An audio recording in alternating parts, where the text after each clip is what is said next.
This is Volusia Today, a public information radio program brought to you by the County of Volusia. Here is your host, Kevin Captain.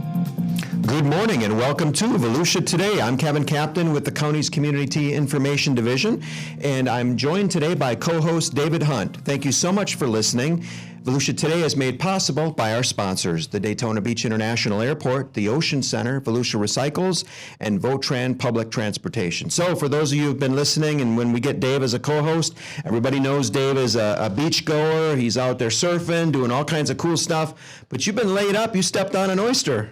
Yeah, I had a run-in with an oyster, and it almost lost my toe. So PSA for the people out there, be careful of oysters. Always watch. You had one flip-flop on, yeah, and you didn't have the other one. No, flip-flops aren't the move. Wear the extra tough boots or wear some toe cover, because I'm definitely I've been dealing with that. Well, let's talk beach today, Dave. What do you think? I love talking about the beach. We've got two great guests in the studio today. We've got Chad Macfie. He's the manager of the Marine Science Center in Ponce Inlet, and we've also got Jaymie Reneker. She is the HCP manager for the County of Volusia. She works in our Environmental Management Division. So first off, if we can start off, HCP. We have so many acronyms in our world today. This is the acronym breakdown show. There you go. So, Jaymie, first of all, tell us a little bit about what is the HCP, how does it affect our beaches in Volusia County, and what is your role in terms of what you do to help protect the HCP or protect the turtles? Yeah.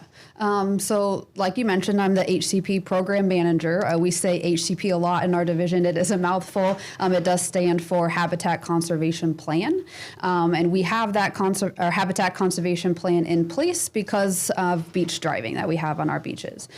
So after we've had beach driving here in Volusia County for a very, very long time, since the early days of the automobile.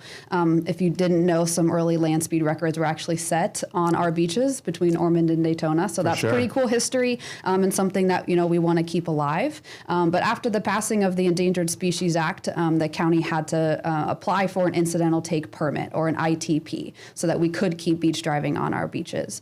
What the ITP does is it covers any sort of incidental take that might occur to an endangered species over the course of an otherwise lawful activity, which in this case is beach driving. So in order to have that ITP, we have our HCP, the Habitat Conservation Plan, which is basically, our handbook, our guidebook for what we are going to do to help minimize or mitigate any potential take that might occur on our beaches. Our primary form of mitigation under that HCP is actually the Marine Science Center, where any sort of injured seabird, shorebird, sea turtle can go for rehabilitation. That's a very, you summed it up beautifully there. I mean, yes, you did. Makes more sense now with what the acronyms are. But the HCP obviously is a pretty thick document with a lot of, it kind of spells out all of the mitigation factors that we have to follow to help protect.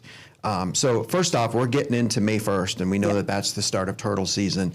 What sort of activities are you engaged in at this point in the season?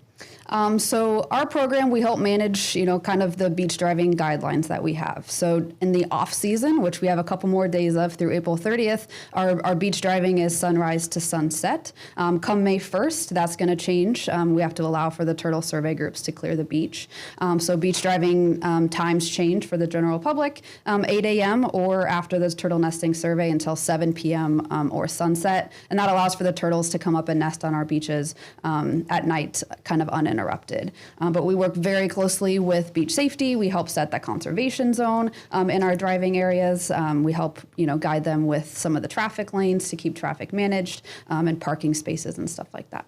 So I know you said that turtle nesting season begins May 1st, but turtles don't necessarily have that date locked in their calendar books, right? We already have we've got some nests already down on the beach, correct? We do. We have 3 turtle nests already on our county-managed beaches. The leatherback sea turtle is actually the first of the sea turtle species to start nesting in the state of Florida. They started nesting in February, farther south, but our first nest was March 29th, which is our earliest date on record. It beat last year's record by 3 days.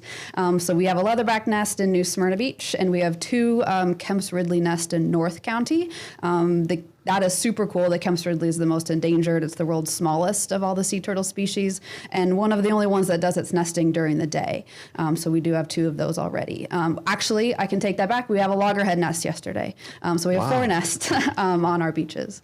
When it goes to the different types of turtles that nest on our beach, could you just give me, because the leatherback's the big one, or is the loggerhead the big one? And I see turtles sometimes, but I have no clue. What I'm looking at. So we typically have 3 most common nesters, and the 4th being that Kemp's Ridley. The leatherback is the largest of all the sea turtle species. It's the only one that doesn't have that hard shell on it. They are very, very long migrators, deep divers. Their food is jellyfish, so they need kind of a compressing shell that's going to help them dive really deep after their food source. The largest turtle ever recorded for a leatherback is over 2,000 pounds. Oh, wow. We see them here, closer to the 1,000 pound mark, but very, very large. Our most common nester, 90% of our nests here in the county, are of the loggerhead sea turtle. They are about 300 pounds, 3 feet, really, really large head. That's how they get their name. And then we have the green sea turtle, who's a little bit bigger than the loggerhead, but a very, very small head in comparison. They're the vegetarian of the sea.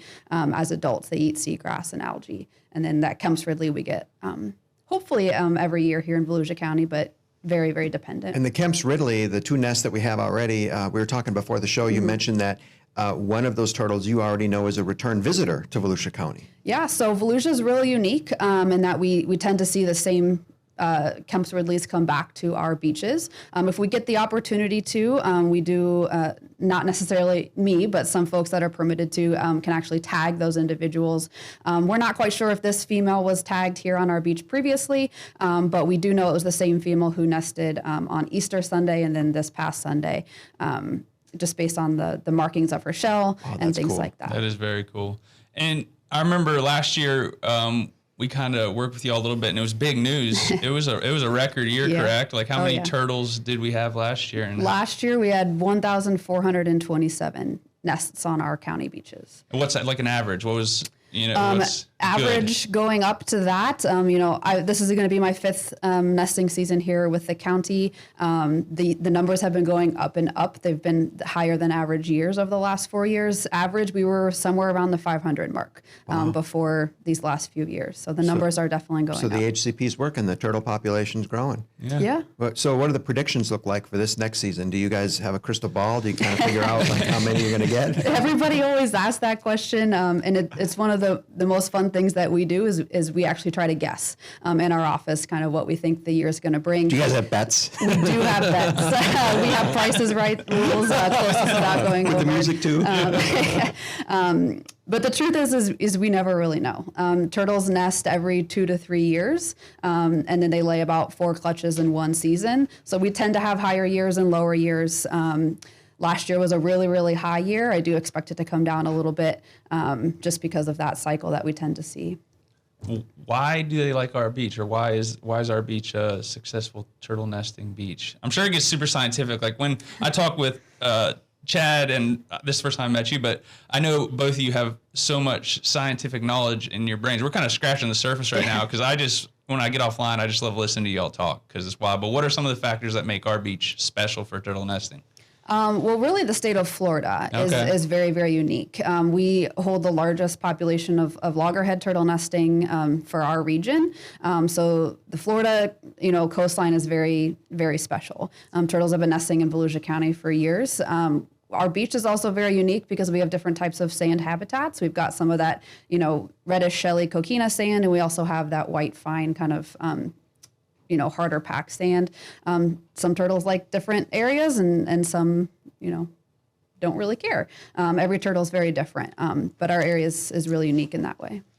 So we got some people listening out there. What's the message to the people if they see a turtle, or what can they do to help protect the turtles? Just could you give some key points there that everybody can do to help with turtle nesting? Yeah, so we want our beaches to be, safe and enjoyable for our visitors, human and sea turtles alike. We also get a lot of really cool shorebirds that like to hang out on our beaches. So what's really important is just that we keep our beaches clean, flat, and dark. So sea turtles, they use the cues of the moon off of the water to guide themselves back into the ocean. So females can get confused by really bright lights. Hatchlings can go the wrong way. So we encourage everybody to, especially living on the beachfront, to keep their blinds closed, lights pointing in the right direction, minimize the use of any sort of white light on the beach if you're out there at night.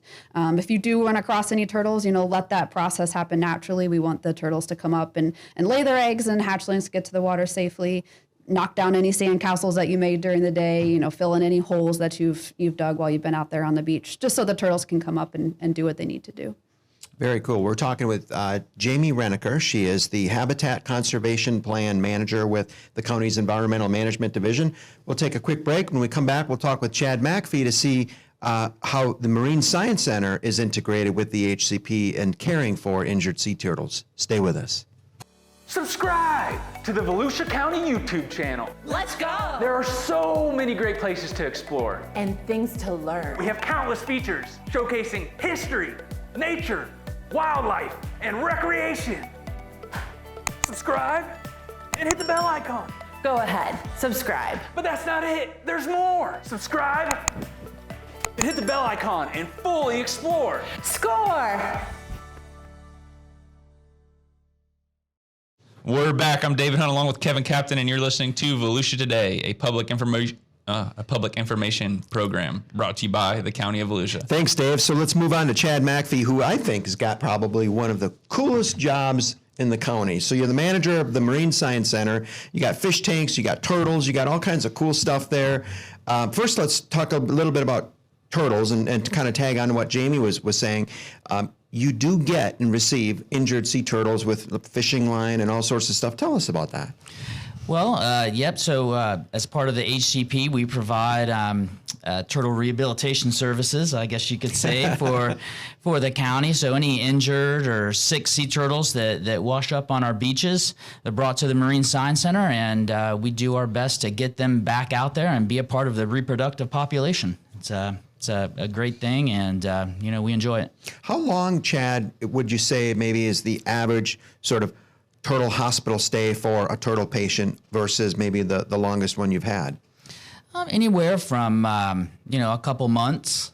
Cold stunned sea turtles, we can usually get those out there a little bit quicker, and I think probably the longest is that we had a sea turtle for 2 years. Wow. Had some bacterial problems that took a lot of antibiotics to fix, and finally, and it was a Kim Ridley, and finally got that back out there. Yeah, back when out you there go to sleep. release them, do you tag them to kind of see like any follow-up? We do. We pit tag them, and also we flipper tag them. So the flipper tag is great because it gives an immediate visual identification number, and the pit tag is great. We can scan that and get some additional information from that. So some facilities satellite tag the turtles, but we do not do that here at the Marine Science Center. Interesting. The Marine Science Center, if you go there, it's not only a rehabilitation, it's also an education center. But I wanted to, because you can actually see there's a plexiglass wall where you can see work taking place and Yep. veterinarians or marine scientists working on turtles, which is absolutely amazing. What are some of the things that you see, the injuries you see the turtles have? Are any of them like human causes or things that we can work on, like discarded fishing line or something? Yeah, we do see quite a few injuries from fishing line. We have one right now that was entangled in fishing line, and our veterinarian actually brought some medical leeches in to help facilitate healing. Wow. And like you said, the viewing window is great. That's been a great addition because the public seeing these injured sea turtles really opens up their mind on how they can help reduce human impacts on the sea turtles. And whether that's fishing line or plastics are a big problem. Plastics to some sea turtles look like jellyfish, and we've had some sea turtles where unfortunately they didn't make it, and we've done a necropsy and they're full of plastic, or when they poop out, it's full of plastic. So and also the small hatchling sea turtles that make it out to the Sargassum Sea and their Sargassum weed, well, that's a place where plastics collect. And the research shows that almost almost all of these smaller hatchling and sea turtles have some plastics in them. So it's important to really make sure that plastics get recycled or properly disposed of. So, and we got some sargassum seaweed coming in right now. You can smell it right on the beach. And Dave, you put together a cool video and poem that it's don't panic, it's organic. But that's right. We do see some of the plastics and things that just naturally collect in there. It is, and like I said, it's having the telling the stories of these sea turtles and the challenges that they go through is a great educational message for the public, and it really sinks in. So having that viewing window, and also when you come to the Marine Science Center, you can see all of the sea turtles in the pools and see them going through the rehabilitation process, and talk to staff and our great volunteers there that just doing an amazing job of educating the public.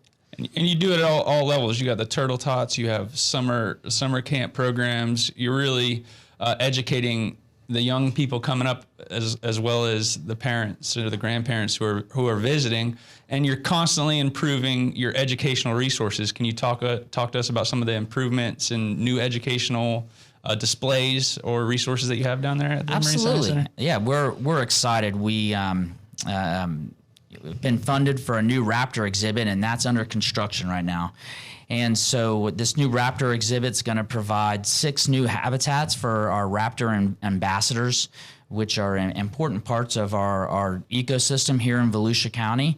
And so it's going to provide a new and exciting way to educate the public, not only on the importance of raptors and the role that they play, but how they can help turn their backyards into suitable habitat for all kinds of animals. And a lot of that has to do with the food chain and creating Florida-friendly landscapes that attract pollinators and attract insects, that attract birds, and then of course the raptors feed on those birds and also rats and vermin that also need to be controlled in the population. So some great things that I like are things that each homeowner or each citizen of Volusia County that they can do to help. A lot of people always say, hey, what can we do to help? Sometimes it's complex, but this exhibit's really going to give them an idea on how they can go home and help, all of the insects, birds, all of these animals that we share our backyard with, so really excited about that. And Dave and I were there for the groundbreaking. We saw you. I think you had the biggest scoop in your shovel there. You wanted to get that exhibit going. But besides the raptor exhibit, you've got a shark exhibit. You've got a new aquarium coming. What else is? Yeah, I see some bones and some jaws over there. Can we maybe hold those up? We do this on video on YouTube as well. Can we maybe hold those up and show the people? So brought in a shark jaw here, and so our new shark exhibit really helps to educate the public about the importance of shark conservation and the role that sharks as apex predators play in our marine environment. For instance, whenever we see a decline in any apex predator, then we start to see an increase in their prey items. One of the animals that sharks like to feed on are cow-nosed stingrays. And so as those cow-nosed stingrays populations start to increase, well, cow-nosed rays like oysters and clams. So then we see a decrease in these very, very important organisms that not only filter out their water, but produce millions and millions of larvae that juvenile and larval fish depend on to reach their reproductive age. So it's, we tie all of that together, and people are fascinated by sharks. And, we want to educate the public that, sharks are an important part of the environment and nothing to be scared of. Yeah, the display is really cool because you have small jaws. What are some of the smaller jaws you have there? What are some of the sharp nose jaw? Also, black tip sharks and spinner sharks that are probably one of most of the abundant sharks in our near shore area right there. And we like to tell the story of how you can look at a shark's teeth and see what kind of prey that they are after. So black tips and spinners have very small, narrow teeth because their major prey item are mullet, which are small fishes. And all the sharks that are on the exhibit, they're all local to our waters here. Absolutely. There's probably about 25 different species of sharks that live in Florida and or migrate through Volusia County. And you got a big aquarium coming too. Yeah, right? we have an artificial reef aquarium. John Crisp was a big part of the Marine Science Center and the beginnings of the Marine Science Center, and big into artificial reefs. So we've named this new exhibit after John Crisp, retired from the county, and artificial reefs play such an important part of protecting our natural reef environment. This critical natural reef environment offshore, about 25 miles offshore of Volusia County. And so this new exhibit is going to be themed after the Lady Philomena that was sunk off of Volusia County, a steel hull ship that was confiscated by Border Patrol for smuggling cocaine, and we turned it into an artificial reef. So we're excited to really highlight that just major resource and commitment by the County of Volusia, and talk about how important it is, and how visitors and the residents of Volusia County can utilize those resources and go out there and teach their kids how to fish. Yeah, we've seen some renderings of what that's going to look like, and it's amazing. You are putting a ship with plexiglass panels in the Marine Science Center with everything correctly sized down to the right size. And you're going to have the proper habitat and the same kind of fish in the tank, correct? Yeah, it's gonna look like a steel hull ship in the middle of the Marine Science Center, and you'll be able to walk through the bow section and view it from the front, and just a lot of great educational material and videos. We're excited. We hope that's finished sometime towards the mid to end of next year. A lot of planning and building to do with that exhibit. So that's excellent. You're giving me goosebumps. I'm excited about that one. And you also mentioned, Chad, earlier that so much of the operations that occur at the Marine Science Center is the result of the volunteers that you have. Mm-hmm. Are you always looking for more volunteers? We are. I'm proud to say that at the Marine Science Center, we've worked so hard to help improve our recruitment and volunteer satisfaction, and a lot of our programs right now are full of volunteers. We're on a waiting list, but we still do have some openings in education. And last year we had close to 14,000 hours of volunteer service. Amazing. And they do critical jobs at the Marine Science Center that we can't do without. So. And then those volunteer jobs, there's a lot of people that work in the county now who started out as volunteers. So it's a great kind of leadway into a possible career with the county as well. That's one of the most rewarding things about working at the Marine Science Center is seeing a volunteer fall in love with the environment and rehabilitation of animals and see them make a career out of it, out of our help. It's very rewarding. We're talking with Chad Macfie and Jaymie Reneker with the county's Environmental Management Division. We'll take our last break and come back and wrap up Volusia Today. Stay with us. Subscribe to the Volusia County YouTube channel. Let's go! There are so many great places to explore. And things to learn. We have countless features showcasing history, nature, wildlife, and recreation. Subscribe and hit the bell icon.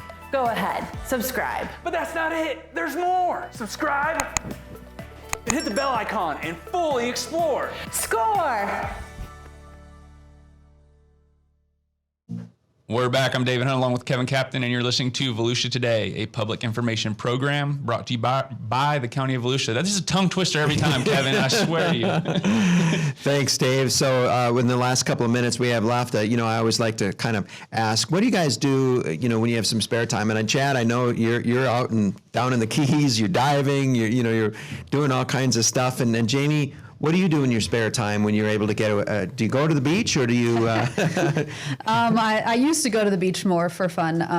Now it's kind of hard to go to the beach here because I feel like I'm working. So I'll go to the beach elsewhere, get some peace and quiet. But my husband and I just actually started picking up golf. So now we're golfing Nice. Around Volusia County. So that's fun. There's a lot of great golf courses in the county for sure. Yep. And Chad, any new and exciting upcoming diving trips you got going? Because you bring fish when you do that too, and you bring it to the Marine Science Center. Yeah, right? and so we just had a Florida Master Naturalist class at the Marine Science Center and environmental environmental management.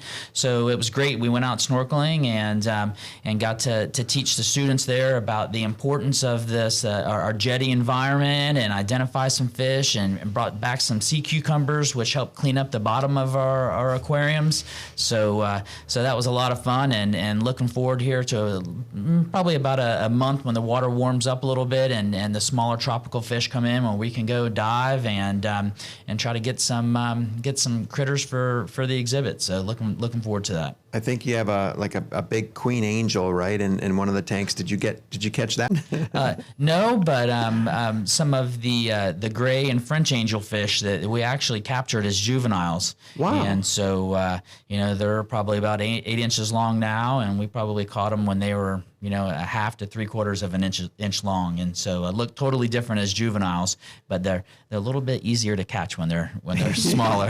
That's right off the inlet. You capture Yeah, those? right off the inlet, and sometimes we go diving at night, and that's just spectacular. It's the reef and the jetty system at night is just it's amazing. Wow, good stuff. Well, we certainly appreciate everything that you do for the Marine Science Center, and Jaymie for the HCP, and thanks for explaining that. It makes a whole lot more sense now. We're acronym free. So Jaymie Reneker with the HCP Program Manager with Environmental Management, and Chad Macfie, the Manager of the Marine Science Center. Thank you both for being on the show today. Thank you. Appreciate it. With that, we'll close Volusia Today. Thanks so much for listening. For additional information for any of these programs, you can visit volusia.org. With that, we'll close Volusia Today. Take care, stay safe, and help your neighbors. Have a great today.